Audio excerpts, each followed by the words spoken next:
It finished West Ham 0. Lucky to get 0 as well. Chelsea 3. We got battered, absolutely battered, and it was a very similar feeling, to be honest, to when I went to Stamford Bridge at the end of last season. It was grim. I mean, properly grim. So, Chris, we were both there. We saw each other many times. What did you think, you and Fred? As I said just now, it's hard to even articulate how I'm feeling after that performance. I don't have a clue.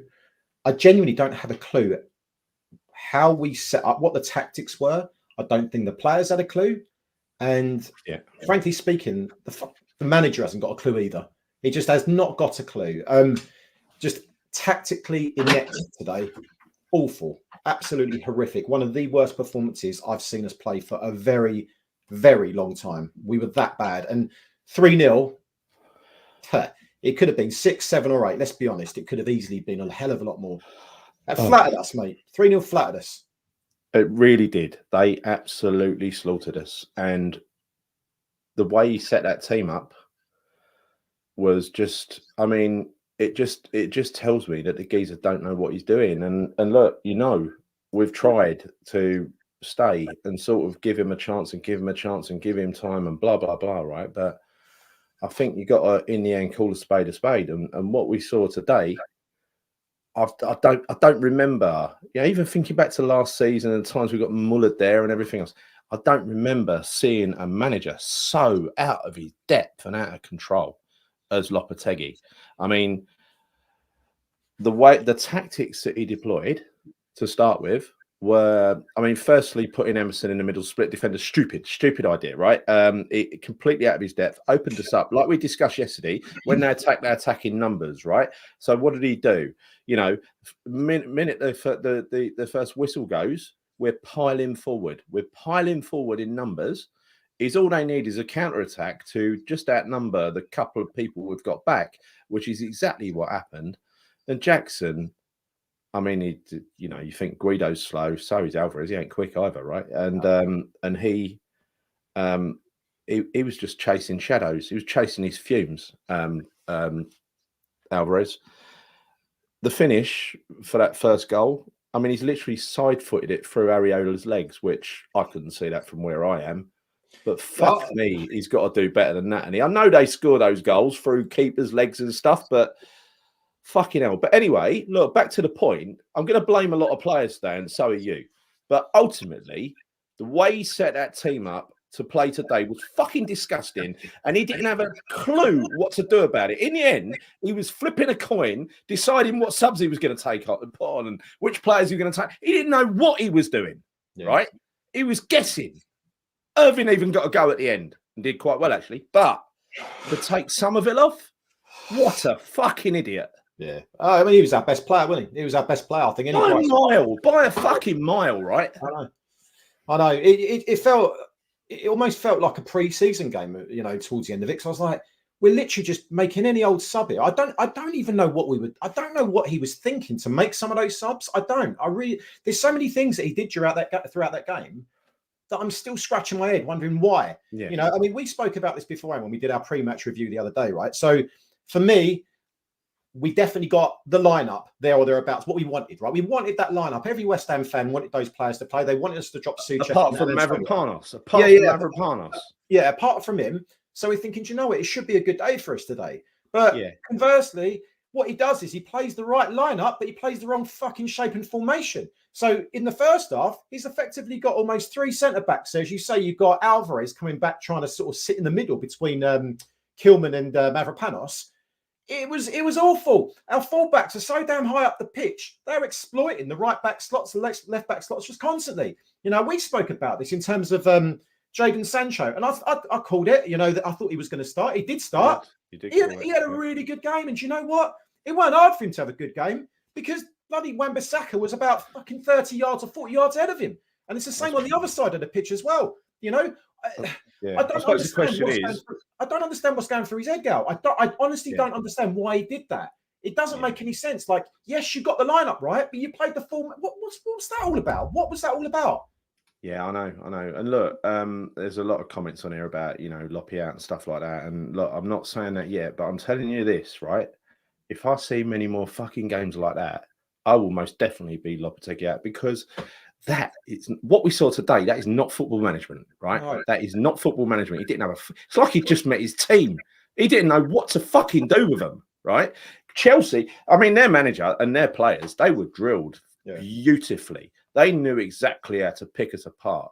And I'll tell you what, I've been pushing back on the people who say it's just another Moyes. It ain't just another Moyes, right? But I'll tell you, there are similarities in terms of predictability. He always plays the same fucking way. It's the high backline, mate. This is the thing. Yeah. I mean, we are literally leaving ourselves exposed so much. We really are. And particularly if you've effectively got 3 centre halves and Alvarez dropping back there and say, it's ridiculous. It's insanity to do what we did today. It really is. Yeah. But for a high backline, but you choose your games. Do you know what I mean? You choose your opponents when you're going to do that. You need to get it right. And today, I mean, it was do that against City and then Chelsea. Really? Lose a goal in 3 minutes against those sides. Why are we giving these teams 1-0 leads all the time?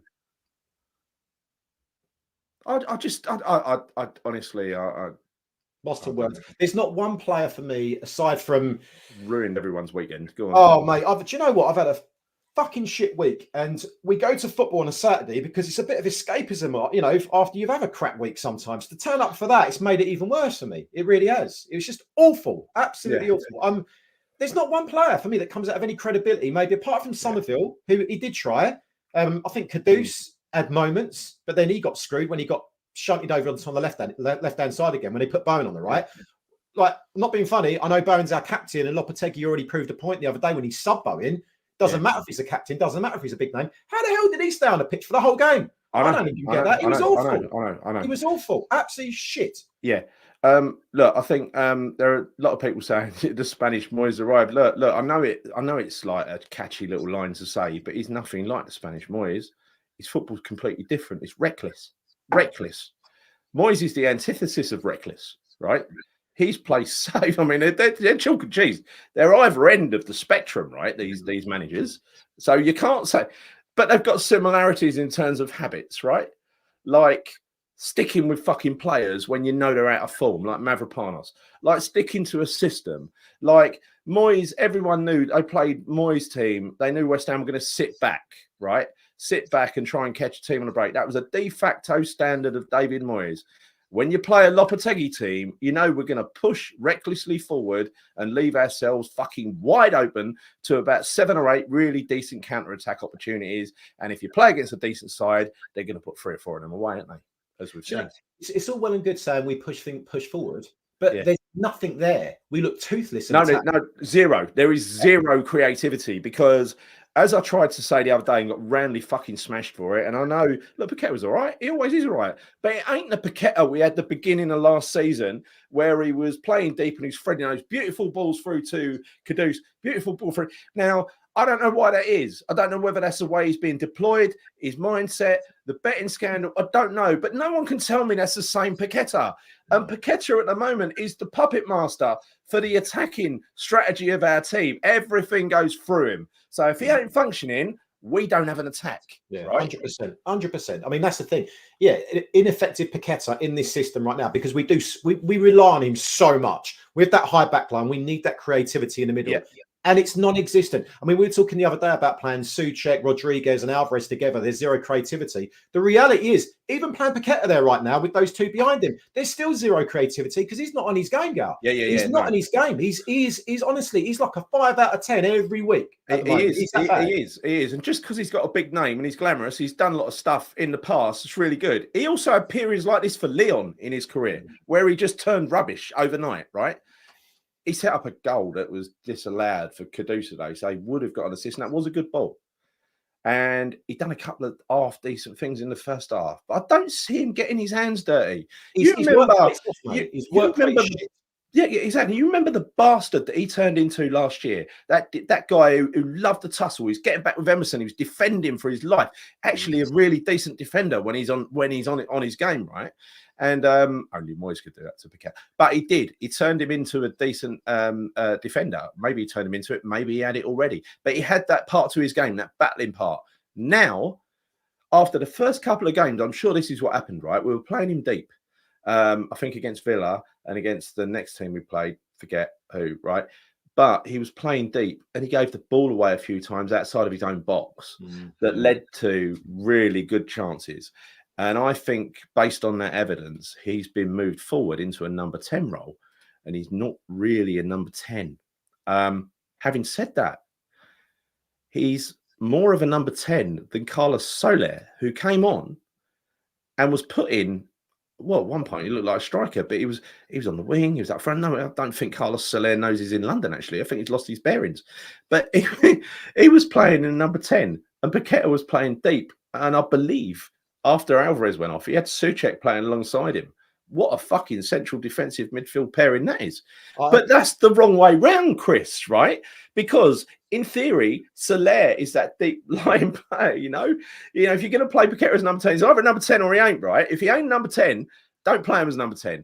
But today he was a number 10. Leave him in number 10. Use Soler to be the link-up man between the central defensive midfield, who in this case was Souček, sadly, and Paqueta. He's the creator. He's the one who plays the nice ball and sets off the attacks and the transitions. I don't think he's got a clue how to use any of these players properly. No, I don't think he knows them, right?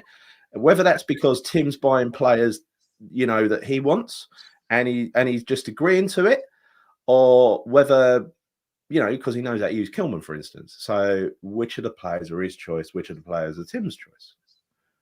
But irrespective of whether they're Tim's choices or his choices, he's the one that is setting that team up to play those games, right? He's the guy that basically deploys the tactics to try and beat Chelsea.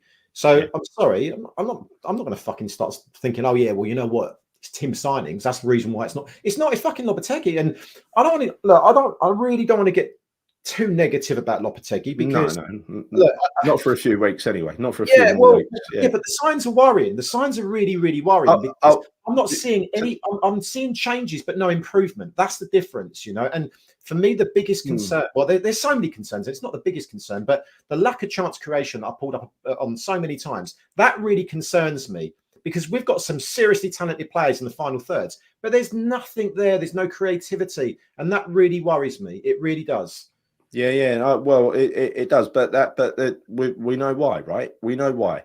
It's either get wingers down the wing and get a cross in, which happened a few times with Kudus and with Somerville, who had a good game.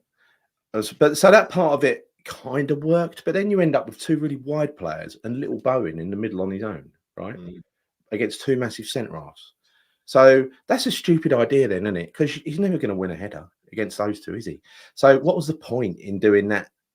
Wingers get crosses in. That is not really a viable tactic.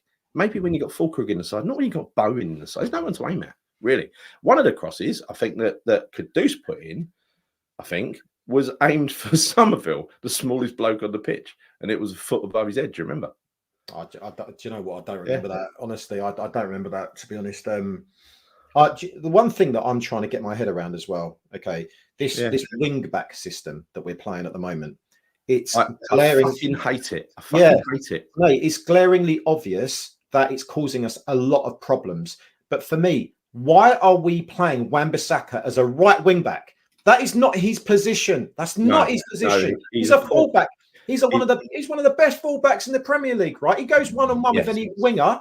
You would back Wan-Bissaka, but when you've got him playing in the final 2/3 of the pitch, how the hell? What's the point of signing him? I'll tell you what, it's fucking comical. You're bringing a player in with a skill set that he's brilliant at, and then you're just going to do your best to water that down and make him look shit.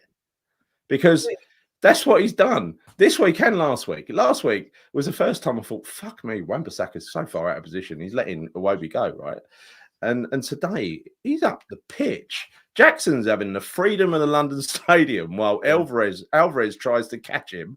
Mavropanos is nowhere to be seen.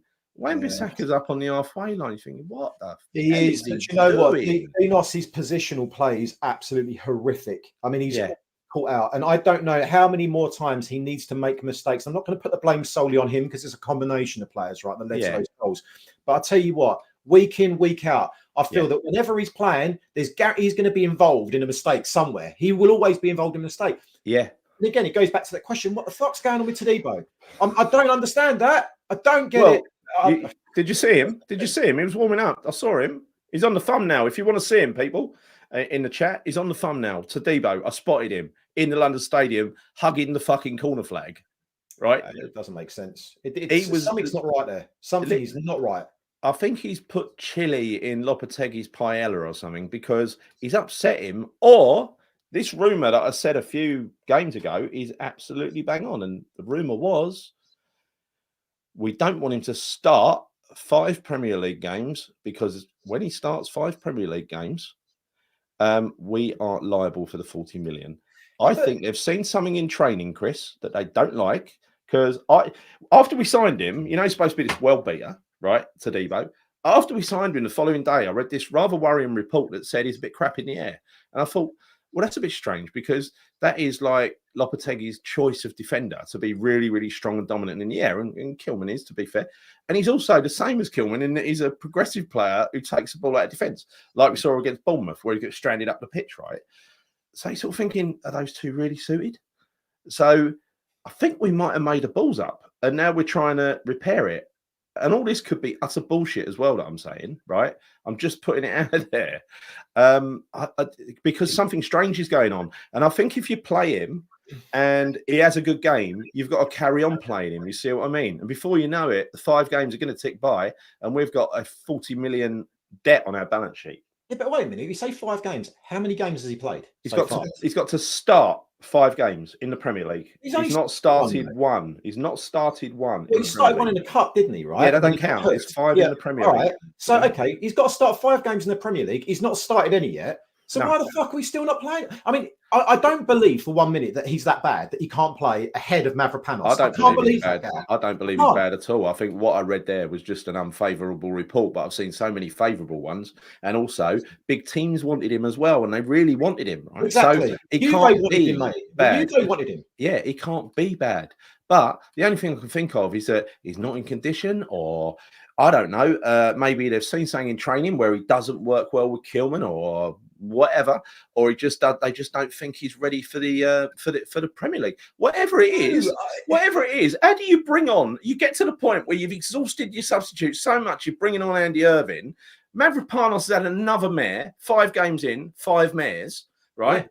Yeah. And he still doesn't get on the pitch. He's in the corner cuddling. I felt sorry for him. He was cuddling the corner flag. He was doing all sorts of things with the corner flag, right?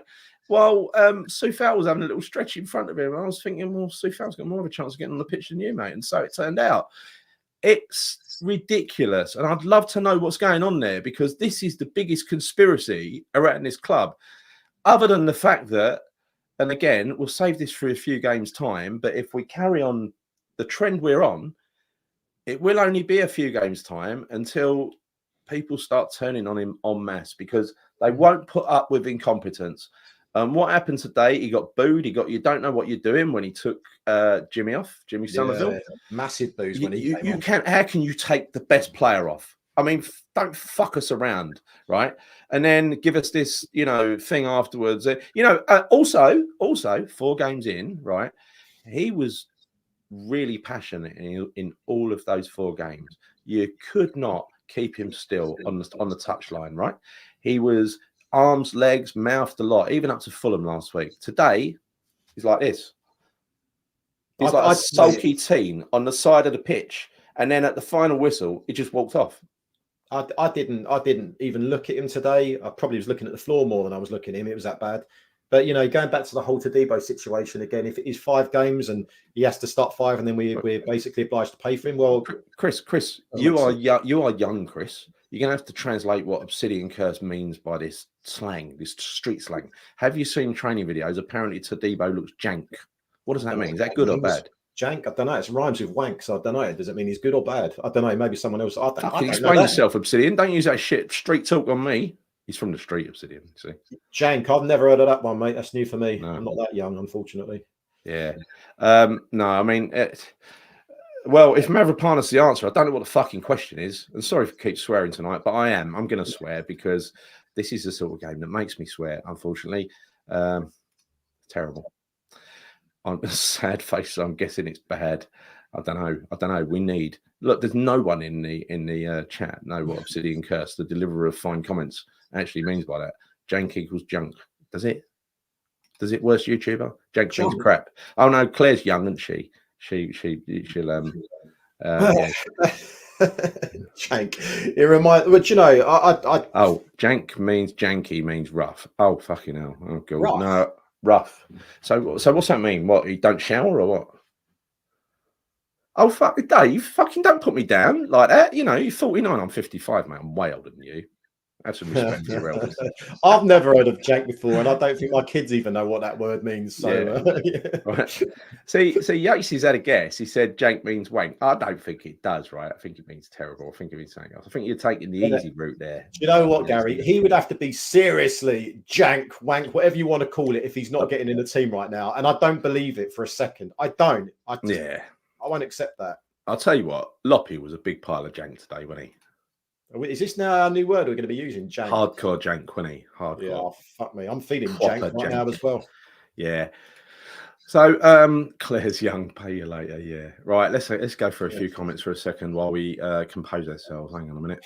It's depressing. Yeah, we're still going to do player ratings. I mean, it's going to be quite easy, isn't it? I mean, is it worth it? I mean, is it really worth it? Should we do man of the match now, Somerville? Right. Don't make me start talking like an Arsenal fan. Yeah, that's right. You are from the street too, Dave. You're from the streets. Right. Junk. Right, okay, I'm going to read one more, then we can carry on talking. If Lopetegui gets sacks, honestly, I don't know, right? We know absolutely that this is Sullivan's man that he brought in. You know, obviously, it was like, you know, as Gonzo said last week, everyone was pinning their hopes on Amorim and getting all fucking excited because Amorim had flown into the country and he was going to do these things and make us play amazing football. Progressive manager, no one like him, right? Then we get Lopetegui. And I must admit, I had to, for a couple of days, read about Lopetegui's background to find a few bits that appealed to me. One of them was he used to run the Spanish youth team, and so he'd definitely use youth players. Fucking no chance. I mean, not even Irvin's a youth player, right? All the youth players subsequently went out on loan, and he tried to buy some reject from Sheffield United or wherever it was. Mav can't start against Liverpool. I bet he does. He's played 90 minutes of every single game, Ashley, and so that is why he will play 90 minutes on Wednesday, 90 minutes next Saturday, 90 minutes the Saturday after. We've got a 3-game run coming up, right? Personally, I think we're going to get absolutely humiliated at Liverpool in midweek. I can't see anything else because there's a pattern emerging here. And at the moment, I feel like he don't know what he's doing. Yeah. He can reclaim my trust at fucking Brentford next week where we always lose. Turn that around. You know, the Liverpool game or whatever. I think Lopetegui so far, out of all of the games that I've seen us play under his leadership, under his management, I've seen 2 good halves of football that have kind of made me think, yeah, you know what? I'm happy with that. That was one half against Palace, one half against City, and that is it. Nothing else for me to be singing about with Lopetegui. Nothing. Well, no. And Guilherme, what is this? I heard Guilherme was only 6 million and the rest potentially. Yeah, probably. Very likely because that was a deal with Brazil. 6 million is a lot of money over there, isn't it? London Derby, my ass. More life in a trance fest. Yeah, absolutely. But, you know what? The way that game started and the way it developed, it was like he'd set up the tactics and the players didn't quite believe in those tactics and they went out there and they kind of gave it a go. But, you know, because he is the manager, they've got to look like they're giving it a go. And we've seen that so many times before, right? We saw it so many times last year where the players just knew this weren't going to work. Now, to some extent, it's not up to the players to decide that. But I think they did decide it today. I mean, Alvarez was literally all over the place, wasn't he? Guido, who I've been raving about, looked fucking out of his depth. He looked like a Sunday League player around there. I mean, honestly, he was quite poor against Villa in that he looked slow. Today, I don't know. He didn't look like he belonged on that pitch. This is an Argentinian international, right? I like Guido. You know, we both like Rodriguez. I think he's a good player, but for me today, he was anonymous, absolutely anonymous. And to be subbed, what was it, around about 35 minutes? That's embarrassing. That is embarrassing. I mean, to come off a Souček as well, right? When we're all calling for Souček not to get anywhere near that pitch, that's even more embarrassing. Honestly, I'm still lost for words after today, Gary. I really am. I'm so pissed off about this. Yeah. Drive home, I don't think I said a word. I couldn't even talk. No. I'm fuming. I'm still pissed off about it. I came in, I pulled into the garage. I got a can of orange Monster because it's the only thing that cheers me up when I'm in this sort of mood, right? Fucking hell. There's only one fucking positive from today for me, Gary, and that's because I've got the sun on my face and I've got a bit of fucking colour. That's it. You enjoyed that? You enjoyed getting burnt to a fucking cinder behind that goal? It was boiling. I don't care. Do you know what? That's exactly how bad today was. It's the only fucking water park inside my pants, Chris. Down on my face. That was it. I actually have a bit of colour again, you know. But fucking hell, if that's what I pay all my money for and drive all these miles to go down there for that, then I'd rather fucking stay at home because that's just a shit show. And you're right. God. When we go to Liverpool Wednesday, we're going to get our fucking asses handed to us again in that game. And I look, for me, I don't believe that Mavropanos will start. I don't think he will start against Liverpool. I think he's going to start to Debo. No, he will start. I think he will. He'll make some changes. He'll definitely make some changes, and I guarantee you, Souček will be back in that lineup again as well. Oh yeah, well, absolutely. He clearly didn't want to drop Souček. And let's not talk about Antonio, mate. But look, I'm not even going to have a go at Souček today because what he did with Souček was actually the correct use of Souček, right? You either use him as an ancillary defender or a blocker or someone who does box crashing. You don't use him to pass the ball, especially when he's under pressure, right? He's got a use. That is his only use. So when you put him on as a number 10, that is false usage of Thomas Souček. As for Antonio, when he came on, I mean, I'm a big supporter of Antonio, but he's starting to hack me off, right? What's the first thing he did, Chris? This is a guy who can't run 10 yards without looking like he's puffing his eye out. He almost looks as bad as me when he runs 10 yards. He doesn't seem to have the stamina he once had. He's definitely not got the pace he once had. He got out on the right and tried to be a winger. You're a striker. Come on, mate. We're playing one striker. Well, what, you're going to go out onto the wing and cross to yourself. It was right in front of me, that, and I was watching him, and he was faffing about with the ball. Yeah. And I'm thinking he's going to try and take on Cucurella. Yeah, and he just took the ball off him like a baby, didn't he? He can't beat the fullback. He can't do it. He ain't got enough tricks. He's got no tricks at all to get anywhere past. Not enough skill to get past. He doesn't. We used to rely on Antonio's pace. If we used to play him on the right hand side on the flank or up front, it was pace and power. Well, do you know what? He's lost his pace now, and for me, I'm not seeing much power either. So. No. Again, I love Antonio in terms of what he's done for the club. He's been a great servant to it, right? Full respect for him. But at the moment, he looks absolutely spent. And I'm sorry, but I do feel sorry for Danny Ings because when he came on the other week, obviously he got a goal. But he looks more, for me, looks more clinical. He looks more clinical. I think if he gets a chance, he's more likely to fucking hit, at least hit the target. Yeah, Did you see that cross that came in today for Antonio? And he tried to do that hill thing when he's about 4 yards. I know. He tried to get a goal of the month contender, didn't he? That's what he tried to do. So Claire's bang on here. Yep. The only positive for Chris is sunburn. That was not a positive for me. It wasn't even a positive for me. I'm going to tell you in a minute my biggest fear about this season and how it's going to unfold. And it's a fucking nightmare. It's a hellscape. So bear with me. Let me just go through a couple of these comments, right? Liverpool, I think, is going to, they're going to roll us with their B team, right? The only good thing we've got is three wingers. I think Somerville is looking like good value, right? And look, Kilman can't help it if he's surrounded by fucking mugs. And I tell you, and I've said this a number of times on this channel, I've never believed that Emerson is a good defender.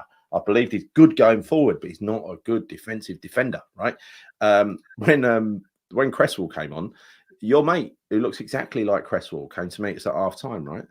So, so it was nice of Aaron to pop down just before he came onto the pitch, right? Yeah, we look good on paper, but the game's played on grass. Yeah, absolutely. Good old Brian Clough. We did not look fit. No, we didn't. And when you look at Todibo, it's another thing I sort of think. I look at him and I think, does he look like a ready-to-go Premier League footballer, like a fucking buff, toned, you know what I mean? You can't really tell because he's wearing loose-fitting clothes and a training bib all the time, right? But I think that could be something to do with it. I don't think he's anywhere near fit, right? He's been with us long enough now. He's been, bearing in mind we had the international break, he's been in training fucking week in, week out, day after day. He must be building up some element of fucking fitness to enable him to get on that pitch. I'm sorry. I don't believe that you can be that unfit, because if he's that unfit, don't even stick him on the bloody bench, right? If he's really that shit, don't get him anywhere near it. But something's not right for me. It's just not right with him. But let's not talk about. Can I draw you a fucking nightmare scenario in response to Obsidian Curse's other comment here? He's a nightmare today, Obsidian, right? Too rightly, we slaughtered Moyes for not getting the best from play. Yes, we did. We absolutely did. And you got to be fair when you say this, right?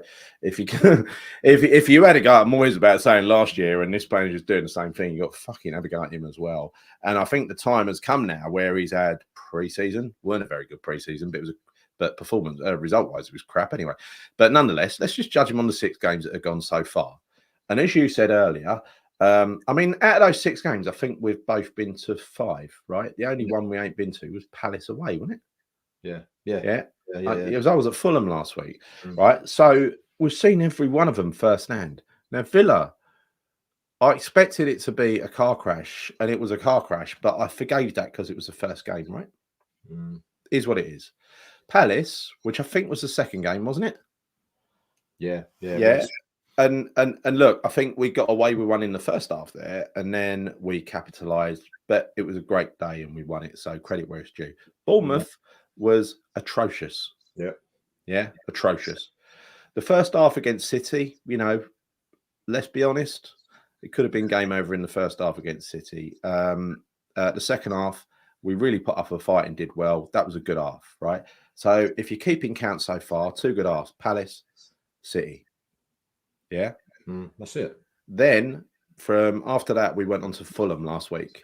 They could have killed the game in the first half, but we nicked it in the dying seconds with Danny Ings. The second half was better than the first, but it still wasn't good in my opinion. So you can't put that down as a good half. So that's 2 good halves of football. Today, 2 diabolical halves of football. So you're absolutely right. 2 good halves in the entire season so far across 6 games.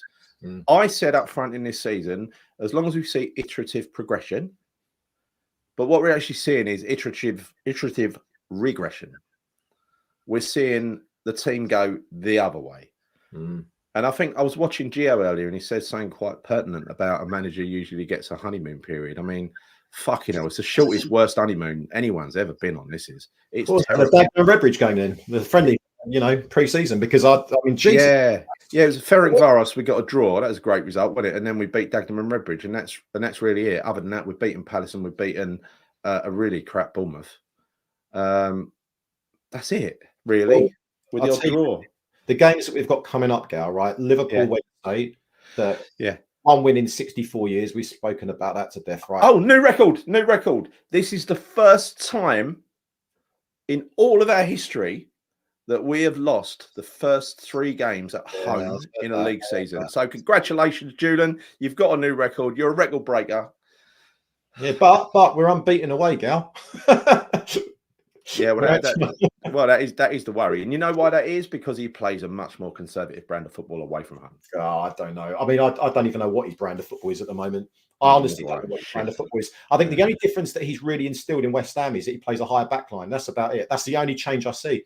That is it. Duran had a lucky escape. He wouldn't have scored a single goal. No, of course he wouldn't. He fucking got injured or sent off or something in the first, or accused of a betting scandal. He scored again today, mate. He scored again. Yeah, I think I might have to admit that we let one get away there. But the thing is, right, even if we got him, do you reckon he'd know how to use him properly? No, probably not. Probably have a left back or something. I don't know. Yeah. No. I mean, even if you put him up front, in this team, where's the service coming from? Because he's all it is literally cross head. And Paqueta trying to find players. Paqueta can't find his own face in the morning when he's trying to brush his teeth. He's not. He's all over the place, Paqueta. And look, there are certain senior professionals in there. A guy in front of me today, nice guy. He said to me, to be honest, that there's no leadership on the pitch. He's like started questioning Bowen, and I said, like, I don't honestly think that it's such an issue because we've got so many senior pros on the pitch that it shouldn't matter. These should be self-managing entities, self-motivating entities, these players, right? But they are not. They are not motivating themselves. They're not organising themselves. The likes of Alvarez, the likes of Guido. I'm not going to include Kilman. He's exempt from any criticism today because he's surrounded by idiots, right? No, but he still didn't have a good game though. I'm sorry. He didn't. His passing was off as well today, Kilman. Yeah, I know. I don't want to. I just don't want to slag him off because I think he was. For instance, the first goal, he was just fucking. He's slagging him off. I'm not slagging him off, guy. I'm just saying it was his worst game for us. So I don't think he's exempt from criticism. If we're going to criticise all the players for being shit, then he also wasn't very good either. No, that's fair enough. We are going backwards, Trudge. We are absolutely. We've slammed it in reverse and we've put our foot to the floor. That is what's happening. And that's what's so worried about. But let me tell you about my nightmare dystopian hellscape of a scenario. You're going to like this, people. Let me know what you think and how possible or probable this is. David Moyes still ain't got a job. David Moyes is rumoured to be homing in on Everton, right? David Moyes is being very nice in every podcast about the West Ham board. David Moyes is much beloved of Karen Brady, who even until recently has been writing rather flattering articles. David Moyes has been praised by all the old, people, all his mates who praised him and told us to be careful what you wish for last year, right? I think another couple of games, if we lose to Brentford, if we lose to Liverpool, if we don't beat Ipswich and look shit, if we go on a run 4 or 5 games, right? I've got to say it, Yatesy. I've got to say it because you know what's coming, right? You know what's coming. If we lose to Brentford next week and we look fucking incompetent, Karen's going to be on the fucking phone to Moyes. You know that. You know that as well as I do. No. Because that's what happened with Bilic.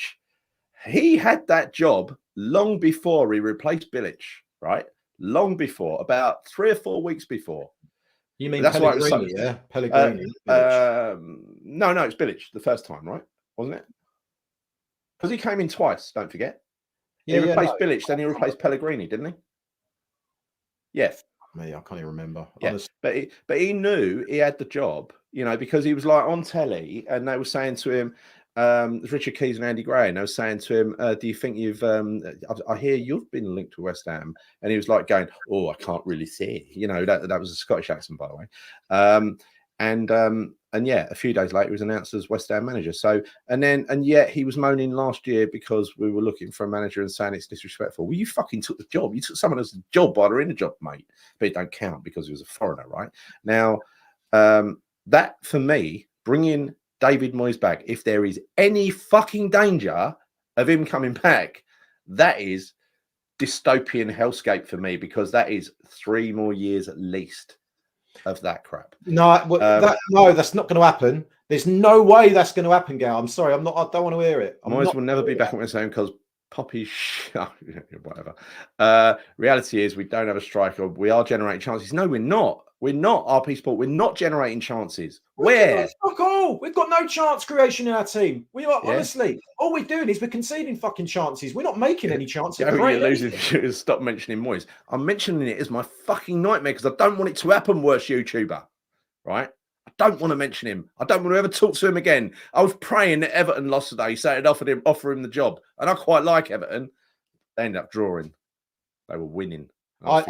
There's no version. Gary, can I just put this to bed? For me, there is absolutely no version of whatever transpires over the course of the next month or 2 months or 3 months with Lopetegui that Moyes ever comes back into this club. I don't see it. You say it's your dystopian nightmare. This for me is just unthinkable. It can't happen. It just cannot happen, right? It's either Lopetegui. At the moment, I still back Lopetegui because he's manager. He's at I would take Will Still today. Get him on the phone. Get him over here. I'll take Will Still today. Get him in. Fucking Noble can be his assistant. Chris, this makes you angry. I can't. I know you're sure about this, but me myself, I'm being serious here. I can't be sure about it. I can't be sure that there ain't some fucking subplot going on here. It would be the worst thing ever to happen, right? The worst thing ever. Because how it'd be framed, like it was with Pellegrini, where Sullivan said, "Oh, you wanted a new manager." It's like, well, we didn't want that one, No, we didn't. We didn't want him. He wasn't. The majority of West Ham fans, with respect, didn't want Lopetegui. We had other choices, whether that was Amarin or whatever, right? We had other choices that we wanted, but he came in. We back him, and for me, because he still is manager, we continue to back him. But I've always said 10 games. That's the marker, but fuck me, he's bringing that 10 games forward to like maybe 6 or 7. We have Manuel Moyes, slightly, right. I see no patterns of play. There aren't any. There are no patterns of play. Going forward, there is no idea. It's give it to Paqueta, give it to Abusi. You got a throw in, give it to Abusi. You got a corner, give it to Abusi. Everything goes through Paqueta. And when he's not playing well, like he ain't, what's the point? That ain't a viable route, is it? It's either that or crosses into the box for the big man, but we've got a little man up front. Apparently, commentators saying how wonderful. Of course, they were. The commentators saying how wonderful Moyes is today. Of course, they were. They've been saying, Simon Jordan's been spatting off again in the media. That's what I'm saying. He's building up again. He's starting to build up. Another couple of weeks, he'll build up more and more and more. It'll be all over TalkSport on Monday. I'm telling you now. Yeah, of course it will. Yeah. No, they love that. They love Moyes would come back out of spot. Moyes would definitely come back. I'm telling you that now. He would. Right. No. Yeah. No, because do you know what, Gal? He won't come back because I think he knows that the vast majority of West Ham fans didn't want him to carry on. So why the fuck would we want him back? I'd rather see someone else come in if Loppy's not going to make it. But again, I'm still praying and hoping that he will. I'm just very concerned. So far. Yeah. So listen, I hope, but I've got to be honest now. The clock is ticking. We are on. What's the game after Ipswich, Chris? After Ipswich. Yeah. So we got Liverpool. We got Liverpool, Brentford, Ipswich. Who's after that? Is it Tottenham? I don't know. I think it is. I think it's Tottenham. I can't look beyond one game at the moment, Gal, to be honest with you. The way Chris, you've got to plan for the future, mate. You can't just sort of plan for the next week. It's not great, you know. So let's have a look, right? We've got Liverpool, Brentford. Yeah. So then United at home, then we got Forest away, and then we got Everton at home, right? So if you break this down, right, let's take Liverpool out the equation on Wednesday because that's a cup game and that's fucking dead rubber for us now. We ain't going to get anything out of that. But we've got Brentford away. Do you see us get anything out of that game? No. Okay, so that's 0 points. Ipswich at home.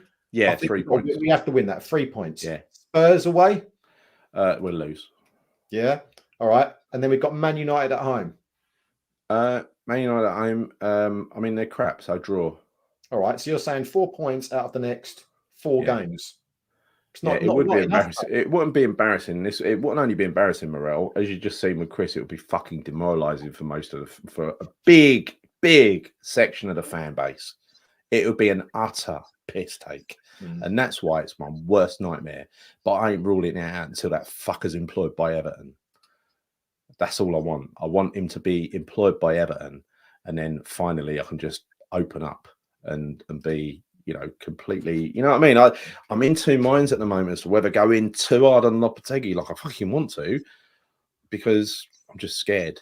I am actually quite scared. Gary, I think he deserves criticism today. He does. He does. As fans, as customers of the club. Well, let's drop it. Let's drop it. Sorry, I brought it up. Let's drop it. I'm just saying that was my nightmare, and I thought I'd share it with you to give you all nightmares, right? Because honestly, I've got one worse than that. Gary, sack Everton, their manager, and he becomes West Ham's new manager. Yeah. Imagine that. I mean, this is the problem, right? This is the problem. All those progressive managers out there. The Brighton manager was available. The guy at Fulham, the team that we played last week, was available. He clearly knows what he's doing. He's a good manager. And at the end of the day, we stuck with the boring option every single time. And I do believe after watching 6 games, 5 in the flesh, that he is a very dull, uninspiring manager. And I tell you what, for a team that is supposed to be supreme and rule in possession, we don't keep possession. Well, you know what? I was looking at the stat, and this is the funny thing about it, right? We talk about stats and data of games. If you look at today's stats, it actually looks like it was a very even game, but it couldn't have been further from the truth. We had more possession than Chelsea. We had roughly about the same amount of shots on goal as Chelsea, apparently. I don't know, but it couldn't have been further from the truth. It could have been 6-7-0 to Chelsea. That's the reality. Yeah. This is what Sullivan needs to do if and when this goes wrong. And look, I think after the Spurs game, that will be 10 games, including the Cup, right? That's enough to make your mind up. We should have seen progress by then. Yeah, I agree. Right? If I'm being honest with you, 10 games, that is fair. That is fair. And it's a cross-section of games. It ain't all against top boys. So we've got to see an improvement by that Spurs game. If we don't, then I think it's going to be widespread. Even the people who are sitting on the fence are quite patient. The alarm bells are going to start ringing, and that includes me. Today I've just got the ump because we got slaughtered and embarrassed. Yeah. What were the fans saying around you today? Because I can tell you, around me, he was getting booed. He was getting booed. You don't know what you're doing. He was getting abuse. He was getting all sorts, and he thoroughly deserved it because he didn't know what he was doing. And when I go back to like the senior player thing, right? Say there were a lot of leaders on the pitch, and for instance, I would have chosen Alvarez to be the captain. Well, now I'm having second thoughts about that because he took Guido off and put Souček on, right? What is the first thing Alvarez did in the second half? Was he started kicking Palmer, right? And he got booked. He carried on kicking Palmer. So Lopetegui had to take him off. I mean, Alvarez, grow up, mate. Why are you trying to get yourself sent off? Are you that thick that you can't control yourself? You know you're on a yellow card. And again, he's a player that I really like and wanted to see as captain. But maybe I was wrong about that. Maybe he hasn't got the control necessary to be a captain. I don't know. Maybe once he loses it, he loses it. Well, yeah, maybe. But you know what? There's part of me that likes the passion in him. You know, the fact that he's putting those challenges in. And I don't know. I mean, yeah, he's stupid. I mean, they are stupid yellow cards that he picks up. But we all know part of his game. You know, we know that he's, renowned for picking up cards. This is the only saving grace, Epic, is that Moyes was disastrous last season. The second, anyone that looks back at last season and says what a glorious legacy he left behind, including an absolutely threadbare squad that needed completely rebuilding for a lot of money. Anyone that says that's a good legacy, literally the only good part of his legacy, I think, is the cup win. But anyway, I don't even want to. Let's not turn it into a Moyes show. But that is exactly why I would find it abject. Total misery. He doesn't deserve to be in the frame for the West Ham job. And for people to look back through rose-tinted specs and say how fantastic he was, he fucking wasn't. Right? So, bad performance. Let's calm down. Yeah, look, and I will calm down, but we're doing this a couple of hours after a very, very bad start. It's hard to calm down after that, though, right? Well, I'm going to go out to dinner. When you're in the ground and you're fucking subject to that shit, when you're sat in the ground and you're watching that shit and you put in the amount of effort we do to go to games, I think it's every bit justifiable for us to be pissed off about that. It is. I'm sorry. And it is. I know. And it is the other thing, right? Look at it from another angle. Yes, we've got a new manager, and yes, we've got a shit ton more players that have come into the club. So it takes time to adjust. But so are Chelsea. They've got a million more players that they've got in their club, but they're playing decent football right now. Great point, right? And he didn't bring in anywhere near as many new players. He actually used a lot of the players who didn't get used last year from the squad. Yeah. He took Sancho from Man United, right? It's but he was good against us. He was fucking good against us today. That team was drilled to within an inch of their lives today, right? They knew exactly how they were executing that game plan. What it was like the third half of the game at Stamford Bridge was just tragic. They knew. The players came out with spring in their step. Chelsea players, they knew they had us on toast already before it even started. It's not just one bad performance. It's actually 6 bad performances with 2 good halves, Bob. Yeah. Need to make players do Bush Tucker challenge. Yeah. I mean, look, again, Lopetegui takes just as much responsibility for today, if not more, than the players, right? He is in this with them, and he can't. I don't know what kind of pigeon English crap he's going to come out with in the post-match interview, but it's going to be a load of platitudes and how we've got to work hard and fight hard and work for each other and give it all out on the pitch and all that shit, right? Because it's all he says, right? I've completely changed my position on that. I thought he was very, very honest. He actually talks in platitudes. Let's do the player ratings. Before you let's not sack him now. I'm rating 9. Let's give him till Spurs. Let's give him till Spurs and make our mind up with 10 games behind us. Right? Gary, just quickly, so with regards to Lopetegui, has he done his post-match interview? I've not seen anything. I've not looked. Well, I was sitting there waiting for it to come on and it never came on. So I don't know. Has anyone seen it? Has he done it? Let us know in the chat. Because I'll tell you what, one thing I'd be really intrigued to know would be whether or not he's taking some of the blame for himself here. Well, he's got to. He's got to. If he doesn't, it's embarrassing, right? Exactly. That's what I'm really interested to hear. He is primarily culpable, right? Yeah, of course he is. I don't want I don't want to hear anything along the lines of, that's the thing that we wanted. That's the lineup that the fans wanted. Yes, but we didn't want those fucking tactics and we didn't want that shape and formation, right? So he needs to be he needs to hold up and man up and take responsibility for that. So he's done the same old stuff. Can't play like that. Need to improve. Oh, fuck off. Tell us how you're going to improve, mate. We lack consistency. We lack quality, not consistency. But he ain't wrong though. We've been no, we are consistently shit. We've been, yeah, exactly. But you can't blame him for players out of position. No, fucking idiot. Wolves fans told us, oh, Kilman, decent jailer. Yeah, some of them did, to be fair. But again, you don't want to believe it because he's your manager, right? So you got to see it for yourself before. You're not going to just agree with them, are you? Right? People say he was a pragmatic manager. He's far from pragmatic. He's just fucking. He is templated, just like Moyes. A different template, granted, but it's a template. With this new brand or style of football that he's trying to implement. Brand. Don't call it a brand, please. Well, whatever you fucking want to call it, right? Because I know that we wanted it to be a bit more attacking. We know that he's quite a pragmatic manager, but if his idea of attacking football is just by having a higher back line, then he's very much mistaken because it ain't working. I know. Panic substitutions with no logic. I mean, fucking hell, whoever said that? I mean, if he did that at Wolves, I mean, I know one thing he did at Wolves, which I really, really raised a red flag for me. He was having a discussion, a heated discussion with the board. He wanted a big budget for players in the summer. He was telling them this is no good and that's no good. I mean, the word on the street is he actually threw the final 2 or 3 games of the season because it was tight results all the way through. Suddenly he gets done 5-0 by Arsenal and I think 6-0 by Brighton. Right. That to me, bit fishy. Who knows? I don't know how true it is, but that's what people say. Right, let us. His football's I'll tell you what. His football's no better than Moyes. No, I don't think it is. It's different. It's different, but it's no more effective than Moyes. Yeah, I think that's.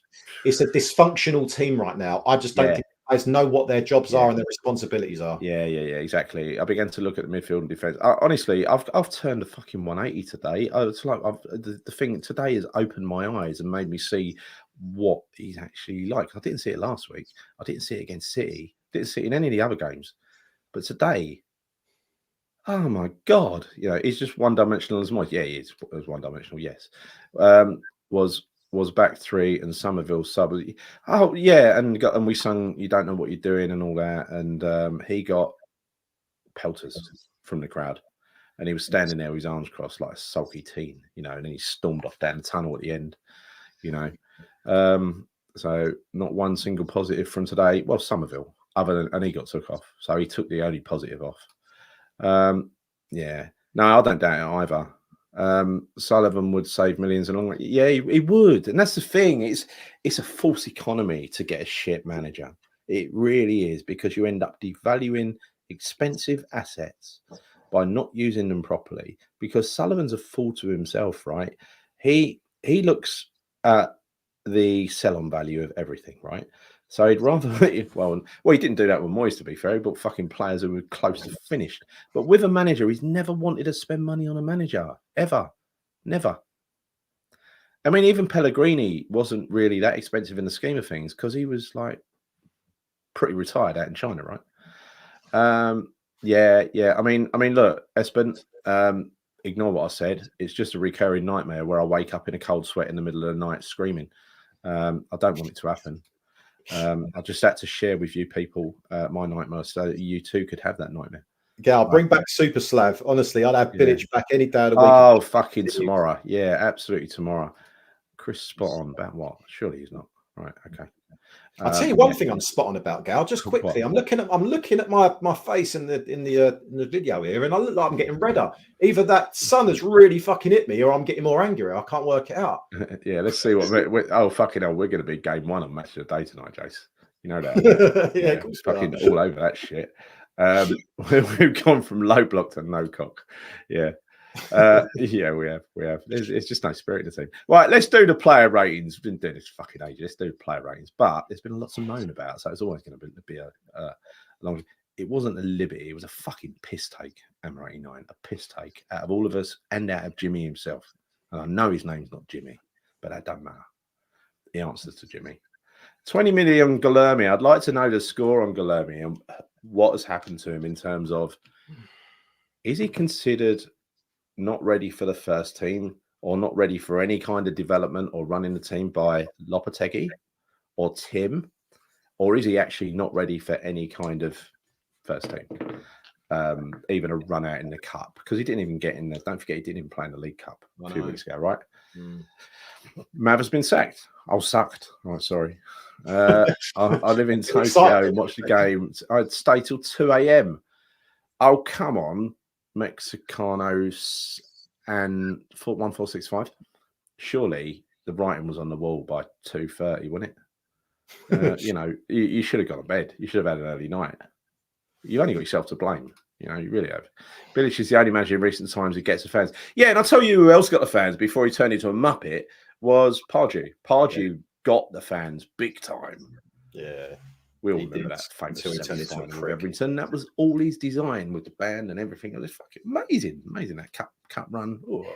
Then he got full of himself, didn't he, prick? Chocolate.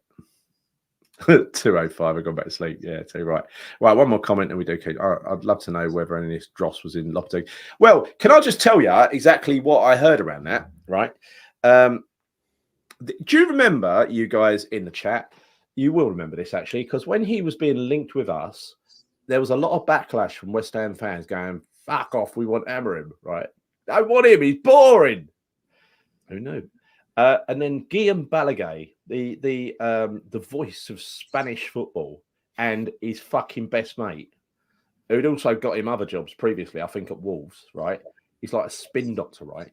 He went on various shows. I think he was even on West Ham Network. And he was really dismissive and borderline abusive of West Ham fans' opinions, saying, "How dare you talk about this man like that? Do you know who he is? Do you know what he's done?" And all this shit, right? And I think it was him, actually, Guillaume Balaguer, who said he has been studying West Ham for the last God knows what it was. That was all part of the spin machine. Another thing I heard, and you will remember this as well, is that when you go back to what actually happened, we're talking about it and everything else, someone in the know actually said that Lopetegui is the most brilliant person in interview situations. He knows exactly how to talk to club executives, how to appeal to them. So he's very good at getting a job and selling himself. And then that's where it ends. Yeah. So again, I'm in two minds as to who to blame who. It might have been the dream that Sullivan bought, but it's turned into a nightmare, Dave. Nightmare. Right. And again, going back to Sullivan, look, everyone's entitled to make a mistake. But I hope if this mistake carries on being a mistake, that he acts sooner rather than later and don't just let it rot. Yeah. And don't bring that prick back. Yeah, right. let's just hope it's not a mistake, right? Yeah. I ain't writing him off yet. I ain't writing him off yet. I'm sorely tempted to, but I ain't going to write him off until Tottenham. Yeah. Yeah. No, but I will fucking bitch with every bad performance. Yeah.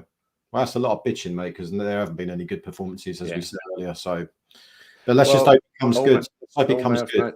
All mouth, no trousers. Absolutely. I think he knows exactly what buttons to press with club owners and what they want to hear. He's a very professional, slick operator. Get Will still in. Yeah, I'd get him in now with Noble. But anyway, that ain't a choice, is it? What did Julen say in the interview? David, I'm a big fan of all your work. I have every issue. Green Badge, you can't have your dinner yet. We're going to do player ratings for Christ's sake. Right. This should be quick anyway. Let's start off with Areola. Areola, I can't believe he let that tame side foot through his legs in the first in the first. The second one, was he responsible in any way for that either? No, I wouldn't really put him at blame for the second one, in fairness. I think there's more blame with Alvarez Mavropanos, to be honest. So no. And he pulled off a few good saves in the second half, but he did have a bit of a shit game as well. I watched the replay though; they weren't that good. They were really. They looked good. Even the header that went back and went across, it was perfectly savable, good eye and everything. Yeah. Was it one of those saves for the camera, basically, that he did? A fault for 2 goals. He weren't fault for the third. So was it a fault for the second as well? Then it was definitely a fault for the first. Gal, we didn't even see the third goal, did we? We were walking back. I seen it on replay though, and it was a good finish by number 20, the actor. He fired it in off the post. Looked like a good finish. Yeah, whatever. Inside post. Areola's inside post. Yeah, I'm going to give it. I'm going to give him a 4. I'm going to give him a 4. 4 is below average, right? You know, he did make a couple of saves. I don't want to get too extreme until we get to the ones who deserve it. So let's go left back, Emerson, or Emmy, as Lopetegui calls him, Emmy. Honestly, again, there's nothing for me there positive about his performance today. I can't think of anything that he did that was particularly good. It was 2 runs into the box from the left wing. Me, I must have been first half. Yeah. Oh yeah, actually, no, I do remember that. What are we scoring him for that then? You know, fuck me, I'd give him a 3. I can't think of giving anyone anything much higher at the moment. I can't. Apart from maybe could lose. I don't think he deserves any more than a 3, to be honest. Yeah, I think we've got a few 5s and a few 4s and stuff in here. See, I think he's just not a very good defender, people. Well, you know, do you? I mean, I think, like, you look at Cresswell when he came on. If only Cresswell could just, like, stay in one position and defend. He's actually a really good defender still. And he's still got a wonder the left foot, Cresswell. Yeah, he really has. He takes a set piece, and Emerson's set pieces are crap. Yeah, they are. Should have persevered with Moyes.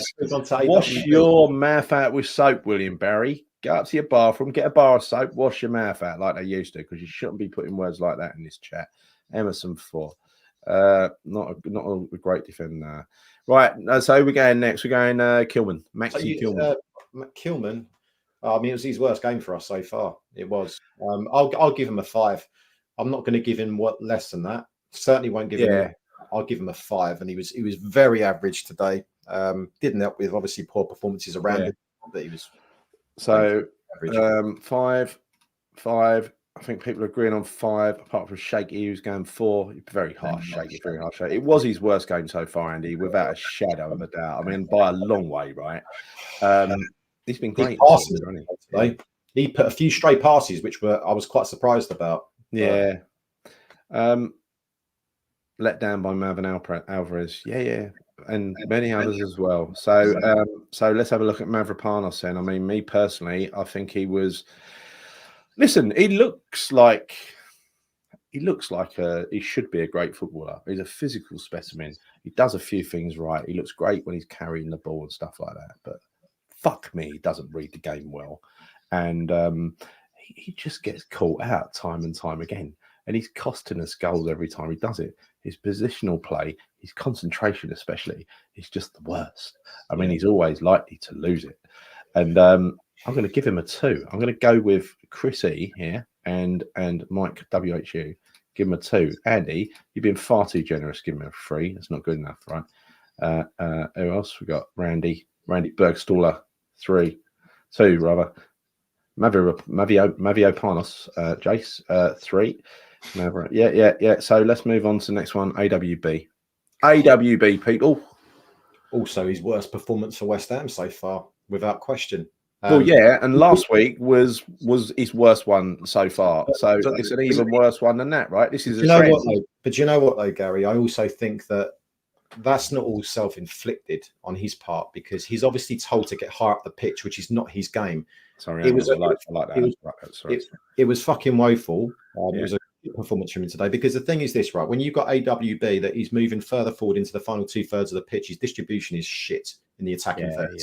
He is. For me, I'm going to give him a 3 as well, because he was. I mean, where the fuck was he for the goals, right? Particularly when Sancho was on that on the left. He was up the pitch, across the halfway line. But who do you blame? Lopetegui in for that, because it depends. Well, I think a senior player like him and an England international, he was anyway, not getting back at this rate, should have more awareness. So yeah, I do blame Lopetegui setting the team up like that, but I blame the players for fucking implementing it in that way, right? He was about 30 or 40 yards away from them. Miles away. He had no chance of getting back. Yeah. No chance of getting back. It was just, it's like in the second half, he was playing in the opposition's penalty box. Yeah, I know. I couldn't believe that. I was, what the hell is he doing there? You know, I was really signed a different player, because who's that? And Souček seems to be a centre half. It was weird. Yeah, I remember that. And at that point, I thought, what the fuck is going on here? Yeah. You know, it's like nobody. How did we get from the team that started to this? Oh, I don't know. Right, so AWB jogging. Yeah, that's a worry, because Mavro was also jogging for one of those goals, and he was also completely unaware and unbothered and unfazed by Smith Rowe last week for their goal. I am worried that the players are taking the piss a little bit here and getting away with it, right? Sorry, I don't understand. Every time we play, our supporters always think we're going to win. What based on how we can? No. I don't expect to win, Gary. Just expect to compete. That's all, and look decent. If you get beat by a better side and they play well and they score good goals, there's nothing you can do about it. But fucking hell, you got to look at that, Gary, and say that was, as it says on the thumbnail, incompetent. Yeah. That scared the hell out of me. Yeah, AW. So let's move into the middle. I mean, Guido, up until now, other than the Villa game, I really loved his performance last week because I carried on cooing about him. I'm not going to coo about him anymore because today he looked like it was hopefully the tactics that caused it, but nonetheless, he was awful. 3. He was so far out of his depth. It was almost painful, right? Yeah. He had 3. It was just like, just like they were teasing an old bloke, I think the 3's being kind, Gary. Yeah, what do you reckon? You've got 1.5 from Claire, 2 from Mike WHU. What, you think I'm just trying to stick to my guns and be nice to him? Yeah. All right, we'll give him a 2 then. Give him a 2. I'm not going for harsh Claire. She's cruel Claire. She's going way too low. No need to go below 2. Alvarez. God. Well, he was better than he was better than Guido, wasn't he? I'd give him a 5, I think, based off the overall performance. He annoyed me at times, but you know what? He was trying. He was getting stuck in. I mean, he always tries. He always tries. But where's the quality, Chris? It's like, he's a presence on the pitch, blah, blah, blah. But he's a presence that people run past. Yeah, but I think, again, I can't. I mean, when you look at the goals that we conceded, in fairness, he looked so slow trying to catch up with Jackson, didn't he, in the first one? Yeah. Good God. Second goal as well. Was he at fault for the second one? Was he partly at fault for the second one? It was 2 goals. Yeah. Let me change that. 2 goals. Yeah. I think, it's frustrating again because he was also being played out of position as a lot of people. He was. Again, it's not his fault, but was it his fault that he implemented it so badly? Yeah, no, well, exactly. So, all right, in that case, I'll give him a 3. I'll change my mind. I mean, I really love the bloke, and I don't want to, I've been quite critical of him lately, and I do hate myself for doing it because I wanted him to be the captain. He was my pick of he was going to lead this team into the next future, right? And just ain't worked out that way. So I hope it turns it around. Right, so that's the 2. Let's look at the 3. So on the left, we have Jimmy Somerville. I thought he was our best player today. I was really disappointed that he got subbed. I don't think he deserved that. He didn't. I think he was always looking to try and get forward. Every time he got that ball, I saw a couple of moments of real decent skill, when he got on that byline. So for me, I'd give him a 6, maybe even a 6.5. He was the best of what was a bad bunch. I think he deserves a 6.5 because he had a 6'3" bloke. And he just made him look like such a mug quite a few times with his fast feet, his quick feet. I mean, it never went anywhere.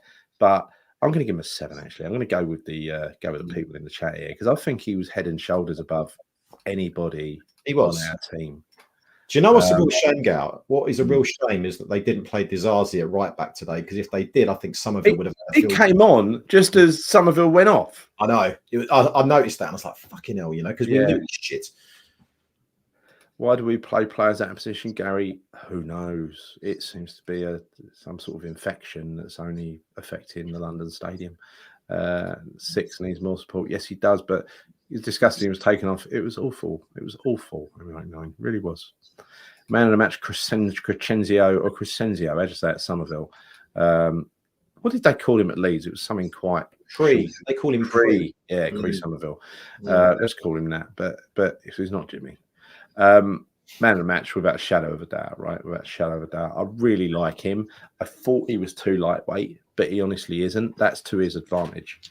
That being quite lightweight and light on his feet is really, really to his advantage when he's playing against the taller players who just haven't got the same speed of thought and ability to move their body so quickly, right? He confused that right back today. It's just a pity that, do you remember when he was running out to the left wing, he had 2 players on him and literally no one tried to help him. So he lost the ball. They robbed it off him. Right, let's go for the next one. Kudus, who was on the right today.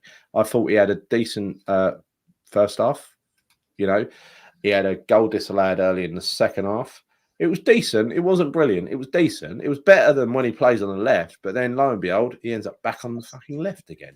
Yeah. I would personally give Kudus. I wouldn't slag him off. I'd give him a 5 or a 6. What do you reckon? I would give him higher than a 5. I'd give him a 6 because I think he was, for me, was probably our second best player today.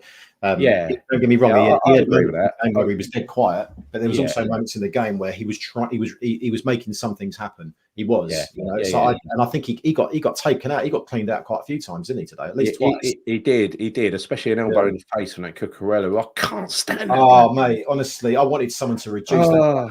Also, Somerville should have had a penalty, right? When you watch that back, that looks like a definite penalty to me. But the referee, VAR, you know how it works. The referee says no penalty, and they look it through the lens of, can we prove that the referee made a clear and obvious decision? Not looking at the penalty and saying, was it a penalty? That's how fucked up VAR is. Right? Yeah, did you see on the board on the digital screen there was some verbiage there that said something along the lines of, it wasn't a sustained amount of pulling. Yeah, I know, but it was still pulling. It was pulling right? Over. Yeah, exactly. Yeah. How long do you have to do it for? Like 3, 4, 5 seconds before? They used a word. I can't remember what it was. Begins with F for Freddie. Yeah, F. I can't remember the word. Something fleeting. They used fleeting. Fleeting. It was a fleeting touch, like it was just a glance. No, he was holding his hand. That's what they had up on the board, didn't they? I mean, I was reading that. I was like, what the fuck's that mean? If he pulled him over in the box, how long does he have to hold on to his shirt for? I mean, what like the bollocks that is? Whoever made that rule up? Totally agree. And Kudus nearly got a goal. He was like half a yard offside, wasn't he, or maybe a third of a yard offside. It was a shame. No, it was close. It was actually, they were, like that. It was like, it was half his body maybe was offside. Oh, I felt like a right twat. I was still celebrating that goal long after it was disallowed, to be honest with you, or before it was like going, That's typically you. Chris, read the signs for fuck's sake. Do we play our best side against Liverpool? I hope so. I'll tell you what, if Bournemouth's anything to go by, Ray, the players didn't even look like they were trying. And going back to Lopetegui, who's been on the touchline ranting and raving, against Bournemouth for some reason, he was silent. It's as if he didn't care either, right? So, I don't know. I ain't got my hopes up for Wednesday, I must be honest. Probably been asked before, why is Taliba not started? Oh, you're going to have to rewind back and look at the beginning of this show. We went on about it for bloody ages. Can't do it again. It's depressing. All right, but I did spot him today. Have a look at the thumbnail. Was a pen. Yeah, true. We did get away with one last week. Fleeting. They're all confirming. My word. Well, my word. Okay, VAR just check the badges. Yeah, I think they do. And the referee does that as well. I mean, how the referee were dishing out yellow cards. He let Chelsea physically assault us early on. Yeah. Just got away with everything. And then he went and, while that VAR check was going on, went and booked someone over on the touchline, didn't he? It's the first time we saw that yellow card. Right, okay, so do I think Somerville will start against Liverpool? Yeah, I think he will. I think now he's in there. I think he will start. Right, let's go Bowen. Oh, Paqueta. What are we saying about Paqueta, people? Can I just say? You can take Paqueta. Yeah, I thought Paqueta had a mixed first half. I thought he was all right in the first half. He played a pass through to Kudus for the disallowed goal. I wouldn't say he was crap, but prime Paqueta, and I'm talking about, if you're going to give Paqueta a mark, you've got to take ability into account, right? I think, you know what Paqueta's capable of. If you take into account what he's capable of and what he did today, I think you give him no more than a 5. I think he's letting the team down profusely at this moment in time. He really, with the talent that guy's got, it's criminal, mate. Honestly, it really is. I love him. I think he's such a talented player. Yeah. But, again, like we said before, if we're going to play this system, this high backline, we need that creative spark in the midfield, and he's not offering it to us at the moment. He's just not. I'll give him a 4, mate. I can't give him any higher than that. I didn't rate him at all today. I really didn't. We'll split a difference, 4.5. All right, let's go with that. Right, and then we go for Bowen. Bowen, fuck me. Me, if again, Bowen for me had a shit game today. I'd give him a 3, honestly. I thought he was crap. I really thought he was crap. He offered nothing, absolutely nothing. Right. How long do you have Paqueta before dropping him? I mean, look, I don't want to say anything. I got in trouble for saying it the other night, but I said he should have been dropped on Alvarez. 3, 4, I don't want to say it again, not too loud. Causes a lot of outbursts across the internet. 4, 1. Owen's the captain, right? I think what it shows you, people at home, right? What it shows you, I think, is really don't matter who he picks. If he gets the tactics fucking wrong, it's not going to make any difference, is it? Gary, the one thing that really bugs me about Bowen, okay, and I love him. Of course, he's a fantastic player for us. Of course, he's part of the Cockney royal family. I hope you aren't going to go on to criticise. No. What I'm going to say, not in any way, Chris. No, because I think I've got a valid point here. Is that Owen is a captain of West Ham United, and for me, the captain of West Ham United should be getting a minimum of a fucking 6, 7 every fucking game. He's the captain, right? He does. So that's what really bothers me. Yeah, he does typically. He typically gets 6 or 7. Yeah, he does. He does. Right? But I do wonder, and I've said this to you before, I do wonder whether that's playing on his mind, the captaincy. I really do. I know it's Chelsea, whatever, and the tactics and this, that, and the other, but it could be. And it's a recurring theme. Bowen's not captain material. I had the conversation, like I said earlier, with a guy in front of me today. Again, I don't know, right? I don't know whether he is or not. I mean, yeah, I'm sure it's a great honour and stuff like that, but I do think it brings with it pressure. Of course it does. Yeah. There's no point hanging back to that game there. There isn't. Should have gone all out for Duran. Yeah, honestly, though, mate. Even if we had Duran in the starting lineup, Axel, today, what do you think he's going to do with those tactics? Who's going to set the chance up for him, or is he just like this miracle where you give him the ball and he takes on all the players and scores goals off his own back? He might be capable of doing that occasionally, right? Yeah. But honestly, with even the chances that. I mean, even if you look at Antonio, who's scored lots of goals in recent years, you look at Bowen, who scored 20 last year when he played a lot of games up front. If you don't give them service, they ain't going to score, right? And the same goes for Duran. So, honestly, at the moment, the way I'm seeing it, I don't think Duran makes any difference if the tactics are shot to pieces. Not at all. What are we giving the subs here, mate? Right? I'll let you go first. God, right. Go on, take Souček. Well, Souček was put on to do what Souček does. He defended a bit, he ran around a bit, he blocked a bit. I'll give him I wasn't disappointed with Souček. I'll give him a 6. He done a job, right? He's better than Guido today, wasn't he? What do you reckon? I think you could have been better than Guido today, Gareth. Yeah. I mean, again, he didn't do anything. This chat's definitely been necessary. This has been cleansing, Joan. This chat has been cleansing for my soul, right? It does help. It does help sometimes. Yeah. I'm not going to lie. I wasn't even talking for the last hour and a half when I was driving home. So yeah, it does help. All right, let's Souček. So who else do we have? Mickey Antonio. Poor 4. Yeah, I'd give him less than that. I thought he was fucking worse than that. I'd give him a 2 or a 3. Again, offered nothing. All right, let's go 3. Right. Yeah. Who else? So Soler came on. He ran around a bit. Didn't know where he was, did he? Don't know what city he's in. Poor fucker. He really doesn't know. He's I think he still thinks he's in Paris. I don't know. Still thinks he's playing for it. No, he done all right. I can't. 4. Andy Irving as well. I'll give Andy Irving actually a 5. He looks all right. Yeah, a 6 is an average, and I'll give him a 6 because he's done nothing wrong. He was actually all right. Well, he was look. Let's be fair. None of the so-called bigger names stood up above him. You know, in terms of how they played today. No, they didn't. He came in. He just did an okay job. I mean, he shot that he took. Did you see that? It was a bit embarrassing. That was. It was like watching a 10-year-old taking a shot on goal. There was nothing behind it. From an Opta stats perspective, that is 1 shot on target. Yeah, we've got to take that, haven't we? Yeah, but do you know what? I'm going to say he was probably a bit of a bright spark for us in a really poor game today. Yeah, I didn't hate it. I didn't hate it. And I missed the last 10 minutes because I stormed out like Lopetegui with 10 minutes to go. You don't do that, mate. I don't usually do that. I don't usually do that. I usually go way after you, right? But, today I just slept aside down, I know. All right, who we missed? Which one of these average substitutes have we missed? Aaron Cresswell was all right, 6. Yeah, I'd agree with you on that. I thought Cresswell done all right. You know, his passing was decent. He put in 1 or 2 crosses. Yeah. Let's mark Lopetegui for fun. Let's mark Lopetegui. Fuck no. Give me your marks for Lopetegui in the chat. Go on. And think about it, right? So 6 is average. 1 is utterly useless, abject crap, right? 9 is excellent, right?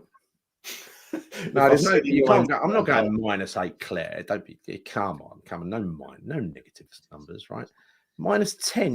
He's trying to bid each other with. No, We've got Will Young in the chat. How many decimal places you expect me to read that out? That ain't going to work, is it? Right. Sloppy Teggy. A generous 2. So we've got 2s and 1s. I'm going to take his score, Gail. I'm going to take this one. Go on then. I am going to give him a number, like a positive number here, right? Yeah. Positive, not negative. So it's not going to be any minus numbers. I'm going to give him a 1. And what I give him the 1 for is team selection. But for everything else, he was fucking shocking today in terms of his decision making, his tactical nous, the lot. It just was completely void of anything. So he gets a 1 from me today. And that is only for the fact that he dropped Souček and Antonio. Yeah. I think he started with a 7 for the team selection, right? Because he just still didn't put Tebow in. And then after 3 minutes, he lost another point. And he lost another point. Yeah, exactly. And he ends up down with... Yeah, I think he was a donkey today, 100%. I mean, you just got to say it. Well, don't mean he's going to be a donkey next week, but I am worried that he will be, I must admit. Loppy has work to do. I mean, for God, he does. There's no meal, no clean sheet meal for the players again this week. Maybe the players don't like the clean sheet meals, so they're trying not to keep clean sheets. What do you reckon? You reckon it's one of those really awkward dinners with your boss that you know, where you're watching your sort of airs and graces and...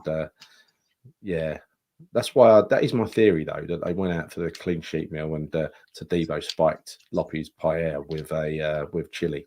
You know, it took him a while to get over it. Onto something there, mate. I think these are facts we're looking, aren't they? Yeah, they are facts. Yeah.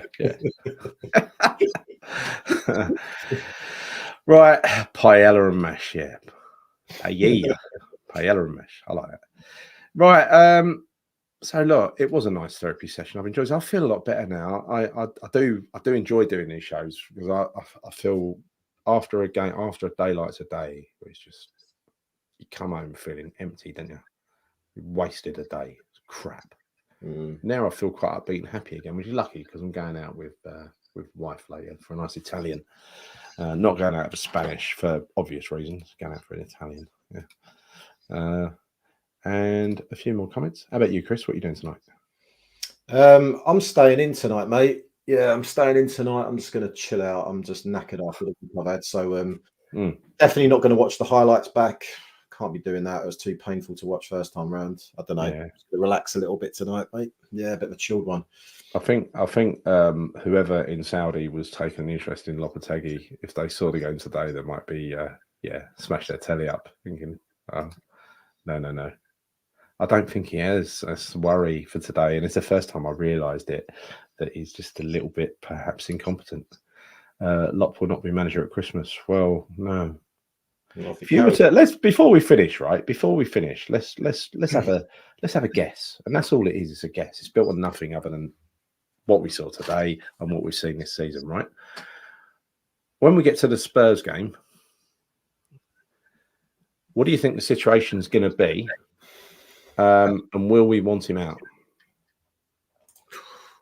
I'm trying to think of the games we've got leading up to the Spurs. Brentford, Liverpool, Ipswich, Spurs.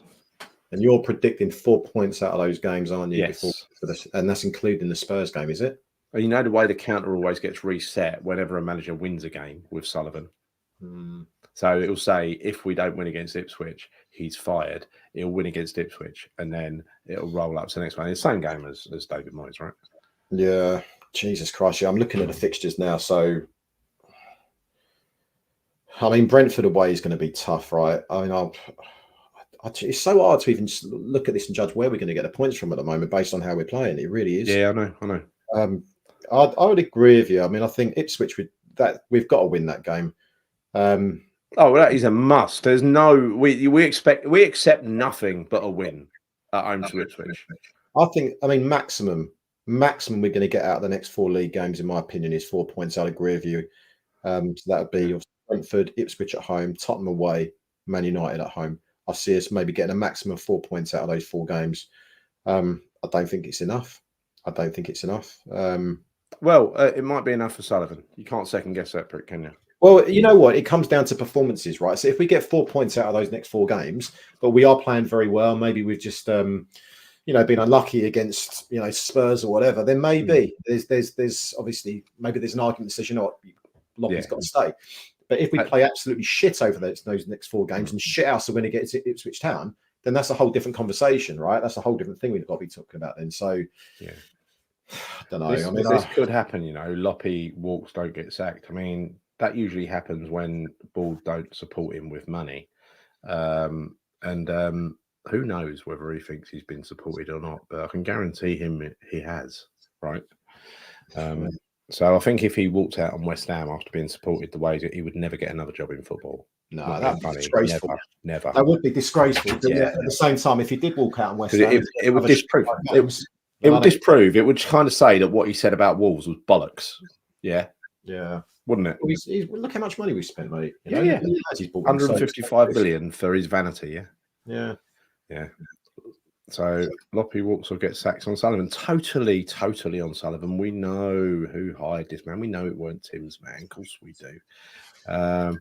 We'll give Loppy to mid-October. Well, look. I mean, he's West Ham manager. We kind of got to give him as long as Sullivan gives him. But I hope he just improves next week and batters Brentford, and we're all happy again, right? Gary, all I would say to this is, I mean, there's been a lot of negativity, but I think it's warranted based on today's performance, based on how the manager, set his team out. But all I will say is this: is that everyone's still got to get 100% behind Lopetegui because he is still the manager of West Ham United, and we all want West Ham to do well. So that's just it, right? I mean, I'm not going to say Loppy out. I'm not going to say that whatsoever. Oh no, it's too early. It's too early. Exactly. Yeah. No, and look, when I wake up tomorrow, I will have forgotten about all this, and by Monday I won't be angry anymore because it is just there's more important things in life, believe it or not. Even though, or maybe you'll wake up tomorrow morning after your wet dream about David Moyes. Oh, don't say that. So the honeymoon period is over. Well, there wasn't a honeymoon period, Andy. A honeymoon period is when a new manager comes in and wins games, right? We ain't had that honeymoon. If we did, it was the shortest honeymoon in South London that anyone's ever had, right? So yeah. Let's have it there. We've been going for like an hour and a half, but it's a good chat. It's very cathartic, and I'm going to go out to dinner and finish the night in a positive mood. I hope you all do too in the chat. Thanks for joining. Great comments, by the way, everybody. And yeah, onwards and upwards. Liverpool on Wednesday. Chris, enjoy your night. You too, mate. Enjoy your meal. Yeah, have a good one. I shall try it very hard. Yeah. See you later. Yeah, see you later, mate. Come on, you. Cheers.